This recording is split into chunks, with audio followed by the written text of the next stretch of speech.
qualquer lugar para mim hoje tá bom. A minha paz é inabalável. Eu posso estar no maior engarrafamento do mundo. Para mim, eu faço assim, isso é ajuste do tempo.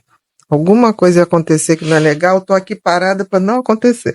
Tudo para mim eu tô ajustando o tempo. Eu faço tudo para não me atrasar. Mas se acontecer, eu ligo avisando e eu não posso fazer nada. O dia que eu chegar depois e não avisei, pode catar o corpo.